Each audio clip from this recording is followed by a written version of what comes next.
Assalamualaikum warahmatullahi wabarakatuh. Selamat pagi anak-anak ibu semua. Sebelum kita mulai pelajaran kita pada pagi hari ini, mari kita berdoa terlebih dahulu. Bismillahirrahmanirrahim. Rabbi zidni ilman warzuqni fahman waj'alni minas solihin.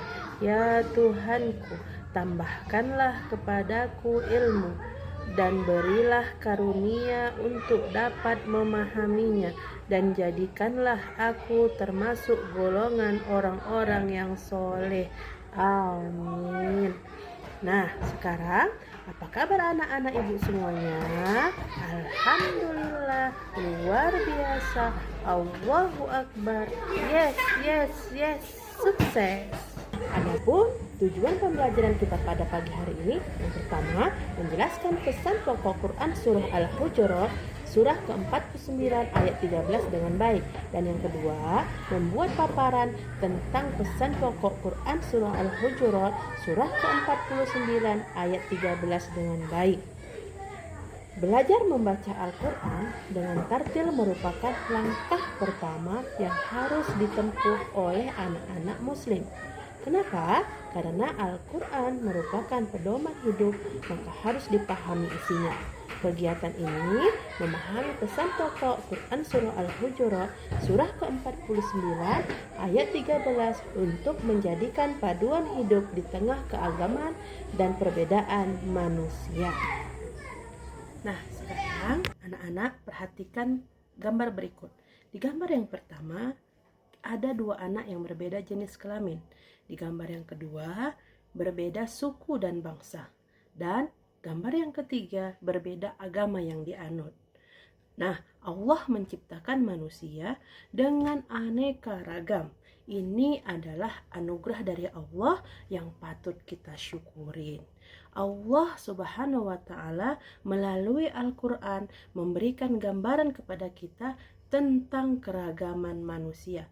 Adapun tujuannya semua adalah untuk saling mengenal. Sekarang pertanyaannya, mengapa sih kita harus saling membantu walaupun kita berbeda suku, berbeda agama, bahkan berbeda bangsa?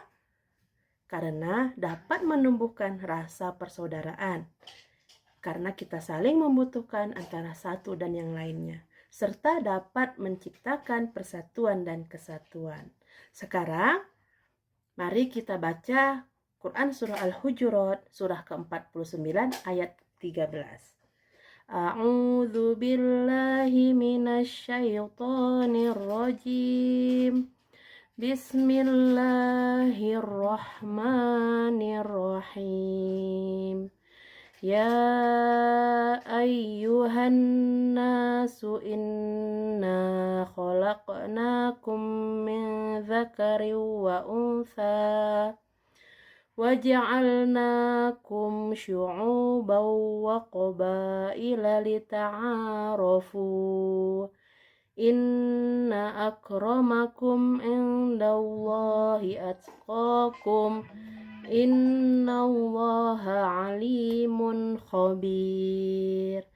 Nah, adapun tafsir Quran surah Al-Hujurat yang ayat ke-13 yang pertama, wahai manusia, sesungguhnya kami telah menciptakan kalian berasal dari seorang pria dan seorang wanita, yakni keturunan Adam dan Hawa. Seluruh manusia sama derajat kemanusiaannya, tidak ada perbedaan antara satu suku dan suku lainnya. Yang kedua, kemudian kami jadikan kalian berbangsa-bangsa dan bersuku-suku supaya saling membantu, saling melengkapi dan bekerja sama, bukan saling mengolok-olok dan saling memusuhi antara satu kelompok dan kelompok lainnya. Dan yang ketiga, Allah Subhanahu wa Ta'ala tidak senang terhadap orang yang menampakkan kesombongan dengan keturunan, kekayaan, kepangkatan, karena sesungguhnya yang paling mulia di hadapan Allah hanya orang yang paling bertakwa. Karenanya kalian hendaknya harus untuk meningkatkan ketakwaan supaya menjadi orang yang mulia di hadapan Allah Subhanahu wa Ta'ala. Dan yang keempat, sesungguhnya Allah Maha mengetahui segala sesuatu, baik yang tampak maupun yang tersembunyi. Allah Subhanahu wa Ta'ala Maha teliti, sehingga tidak ada satupun perbuatan manusia yang terlewati dari pengetahuannya. Dan yang terakhir, di tengah keragaman itu, maka manusia diminta untuk saling berlapang dada dan bertenggang rasa. Manusia sebagai wakil Allah Subhanahu wa Ta'ala di atas bumi mendapat mandat untuk mengelola dan menjaga kelestarian planet ini. Dalam rangka itu, manusia harus menciptakan suasana harmonis dan damai, berbeda dalam persaudaraan, bersaudara dalam perbedaan. Kesimpulan pada kandungan Quran Surah Al-Hujurat ayat 13, yang pertama, manusia diciptakan dari seorang laki-laki dan seorang perempuan. Yang kedua, manusia diciptakan oleh Allah Subhanahu wa Ta'ala bersuku-suku, berbangsa-bangsa. Tujuannya ialah hanya untuk saling mengenal. Dan yang terakhir, setiap manusia mempunyai derajat yang sama di hadapan Allah Subhanahu wa Ta'ala. Baik itu kaya, miskin, laki-laki, perempuan, cantik, gagah, dan sebagainya. Yang membedakan antara yang satu dengan yang lain hanyalah ketakwaan kita kepada Allah Subhanahu wa Ta'ala.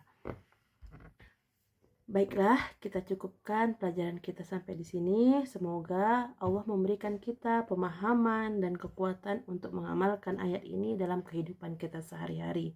Mari kita tutup pelajaran kita dengan mengucapkan lafaz alhamdulillah. Alhamdulillahirabbil alamin. Wassalamualaikum warahmatullahi wabarakatuh.